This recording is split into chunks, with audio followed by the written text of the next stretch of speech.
Meme sanitary and electric,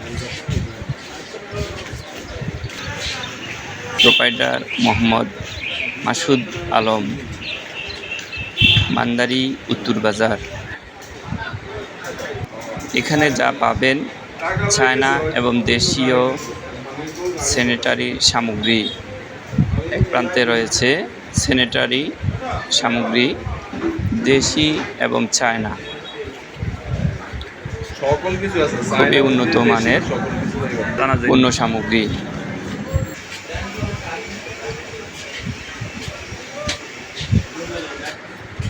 অন্য প্রান্তে রয়েছে ইলেকট্রনিক্স সামগ্রী। প্রোপাইটার মাসুদ আলম নিজ অবস্থানে বসে আছেন, পরিচালনা করছেন। আপনারা চাইলে এখান থেকে খুচরা এবং পাইকারি ইলেকট্রনিক সামগ্রী ও স্যানিটারি সামগ্রী ক্রয় করতে পারবেন।